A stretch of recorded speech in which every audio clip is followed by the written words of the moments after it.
Bonjour à tous, ici Rodolphe Simoneau de l'Immersion Ligne et je vous souhaite la bienvenue. Donc dans ce module, nous allons traiter d'une étape très importante du premier S qui est la phase triée, dans laquelle on va traiter des étiquettes rouges. D'ici la fin de ce module, vous saurez donc ce que sont ces fameuses étiquettes rouges ou cette étape de marquage rouge, les 7 étapes à mettre en œuvre pour un marquage rouge efficace avec ces étiquettes et finalement, quoi faire avec les éléments identifiés avec ces étiquettes à la fin de la première étape. Le marquage rouge consiste donc à poser des étiquettes rouges sur tous les éléments de la zone de travail qui ne répondent pas clairement par oui ou par non à la question « En a-t-on réellement besoin pour réaliser l'activité de la zone de travail considérée ?» Donc cette étape de marquage rouge est vraiment une aide à la phase de triage du premier S dans votre chantier 5S qui peut être une activité avec beaucoup de plaisir de la part des différents intervenants dans votre chantier 5S parce que on va faire du vide, on va créer de l'espace, on va avoir un environnement de travail beaucoup plus épuré. Donc ça va être, beaucoup de personnes vont ressentir un certain plaisir à se débarrasser de tout ce qui est inutile. Mais ça peut aussi être, si c'est mal géré, ça peut être aussi assez dévastateur d'un point de vue, comme je disais dans le module précédent, d'un point de vue sentimental, d'un point de vue attachement aux choses qui nous entourent depuis de nombreuses années. Et donc, le but des étiquettes rouges, c'est vraiment de vous aider à gérer ou appréhender le mieux possible cette étape difficile que peut être la séparation avec ces objets auxquels certaines personnes ont un lien d'appartenance, un lien de promiscuité, d'habitude quotidienne à les voir autour d'eux. Donc il est bien évident que dans cette séance de marquage rouge, il va falloir être très respectueux des gens qui travaillent depuis de nombreuses années dans la zone de travail, que les personnes qui sont nouvelles, qui viennent aider pour faire le tri, soient bien respectueuses de l'environnement de travail et de ce que font au quotidien les gens qui œuvrent dans cette zone et ne pas hésiter à utiliser les étiquettes lorsqu'on n'est pas capable de clairement définir si on en a besoin ou pas de cet élément. Donc on va structurer en 7 étapes la séance de marquage rouge de manière à avoir une cohérence dans le processus. Donc la première étape, ça va être bien évidemment de définir la zone dans laquelle on va identifier, ou en tout cas on va rechercher les éléments utiles et inutiles de la zone de travail. Donc avoir un périmètre bien clair à parcourir avec cette question au bout des lèvres, en a-t-on réellement besoin pour réaliser l'activité? Et donc clairement définir à toute l'équipe, que ce soit les gens de la zone de travail ou des gens extérieurs,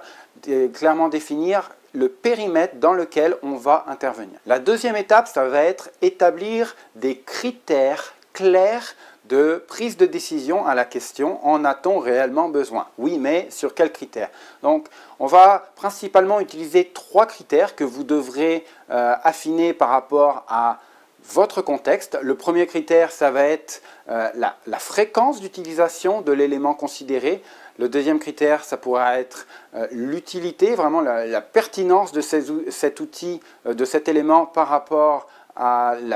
l'activité à réaliser. Et le troisième élément, ou troisième critère de décision, ça va être la quantité de cet élément dont on a besoin dans la zone de travail. Donc ces 3 critères, il vous faut mettre un barème clair. Par exemple, sur la fréquence, on pourra parler si par exemple on se donne une semaine comme échelle, on va dire va-t-on avoir besoin de cet élément dans la prochaine semaine ou va-t-on avoir besoin de cet élément dans le prochain mois pour réaliser l'activité de la zone de travail. Sur l'utilité, pareil, ou sur la quantité, va-t-on avoir besoin de cette quantité, ou de 50, ou de 100, ou de 200 lors de la prochaine semaine pour réaliser l'activité. Donc avoir des critères bien clairs pour la prise de décision pour la discrimination utile versus inutile dans la zone de travail de tous les éléments. La troisième étape va consister à concevoir les étiquettes rouges. Donc il y a dans les ressources sur le site internet, vous pourrez trouver un modèle type que vous allez devoir affiner par rapport aux critères que vous aurez établis à l'étape numéro 2. Donc concevoir ces étiquettes et les fabriquer de manière à en avoir suffisamment lors de l'étape de marquage rouge lors de votre chantier 5S. La quatrième étape va bien évidemment être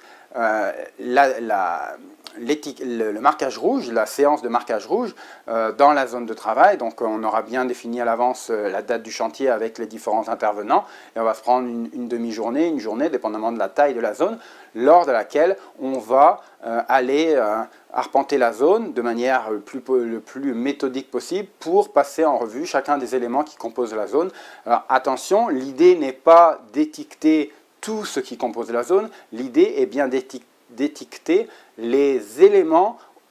qui ne répondent pas clairement par oui ou par non à la question si on en a besoin ou pas besoin, selon les critères définis à l'étape numéro 2. Donc ce qui est évidemment complètement inutile et qui fait parfaitement consensus où c'est évident, il est inutile de les marquer avec une étiquette, il est bien évident que l'on va s'en débarrasser immédiatement. Par contre, tout ce qui est potentiellement sujet à discussion, c'est là où les étiquettes rouges entrent en jeu pour avoir un processus de prise de décision qui ne générera pas de frustration de la part des utilisateurs de la zone. Alors, à la fin de cette demi-journée ou journée de séance de marquage rouge, il est bien important aussi d'avoir un registre de toutes les étiquettes rouges qui ont été apposées dans la zone, de manière à garder une traçabilité de tous les éléments sur lesquels on doit prendre des décisions. La cinquième étape du processus se fait dans cette même demi-journée ou journée de marquage rouge, idéalement à la fin, ou si on peut au fil de la journée, qui consiste à prendre des décisions sur certaines des étiquettes, de prendre des décisions le jour même si on a tous les parties prenants dans la zone pour amener les discussions, argumenter par rapport à la façon dont on doit prendre la décision et comment on doit réutiliser ou utiliser cet élément dans la zone de travail. Donc tous les éléments sur lesquels on peut prendre une décision le jour même, on essaie de le faire et de s'aménager un temps pour cette prise de décision, et le reste, on y vient dans les prochaines étapes. La sixième étape consiste tout simplement, toujours dans cette même demi-journée ou journée, à se débarrasser des choses qui ont été identifiées comme inutiles, qu'elles aient fait l'objet d'une étiquette rouge ou non. Se débarrasser de ces choses inutiles, évidemment en respectant les critères de recyclage. Et finalement, la septième étape consiste à la fin de cette journée à aménager une zone à proximité du périmètre dans lequel on a travaillé dans la journée, une zone dans laquelle on va entreposer tous les éléments avec les étiquettes rouges sur lesquels nous n'avons pas pu prendre de décision. Et l'idée, c'est d'avoir cette zone temporaire, et attention, j'insiste bien sur le fait que ça soit temporaire. Donc on va définir, par exemple, si les critères de décision étaient sur une semaine ou sur un mois, on va se dire, au bout d'une semaine ou au bout d'un mois, on va revenir dans cette zone temporaire, voir si les éléments ont trouvé une utilisation au cours de cette semaine, au cours de ce mois, et finalement aller chercher les informations pour prendre la bonne décision quant à la réaffectation de ces éléments qui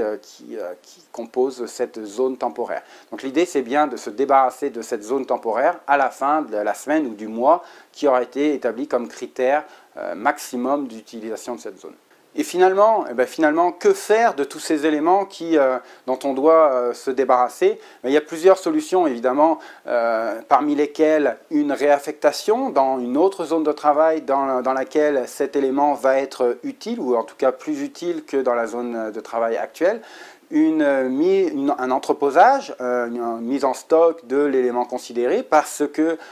sur les 6 prochains mois ou la prochaine année, on pense en avoir besoin, mais il est inutile de l'avoir à proximité de la zone dans la mesure où la fréquence d'utilisation est très faible par rapport aux besoins. Si la fréquence est un peu plus importante, mais ne nécessite pas une proximité réelle avec cet élément, on va avoir un entreposage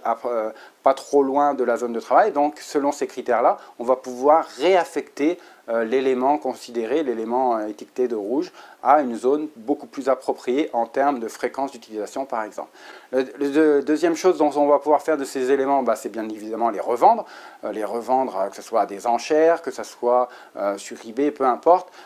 Donc là, il est bien important d'impliquer votre comptable pour s'assurer qu'on reste bien dans les clous par rapport à la valeur comptable de ces éléments et notamment à leur revente. Troisième possibilité, ça va être évidemment de s'en débarrasser, donc que ce soit un don à une association, un envoi d'ordinateurs par exemple à des actions caritatives, ça peut être une façon de faire, ou recycler les éléments considérés, ou bien tout simplement les jeter en déchetterie ou à un endroit approprié par rapport à ce que sont ces éléments. Maintenant, il est temps de vous donner rendez-vous dans la prochaine étape et le deuxième S qui va être l'étape de mise en ordre. On va appeler cette étape ordonnée. Donc rendez-vous dans le prochain module ordonné de ce chantier 5S.